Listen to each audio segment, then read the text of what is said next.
Protest rocks Ibadan, Oyo State over scarcity of Naira notes and fuel.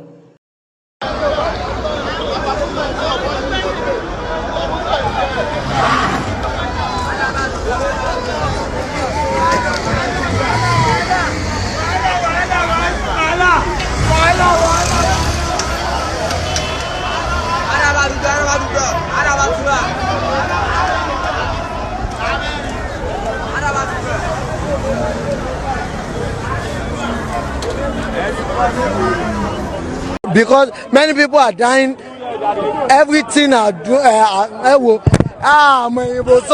Pressure ti wà, máa sọ Yorùbá. Gbogbo nǹkan ṣẹlẹ̀ ń lu yìí. Pressure ti wà, èyìnbó kò ṣe sọ. Sẹ́yìn ìlú lé fún wa lówó wa, ànáwó wá sọ wá. Yeah, now see now. It's like the busiest road in the whole of Ibadan. Makala roundabout and it's blocked. Pressure to about you. Pressure is there. Road unblocked. Me, I use like the waka my store. Sorry, anywhere where I reach, we're open. Everywhere don't lock, like everywhere don't block.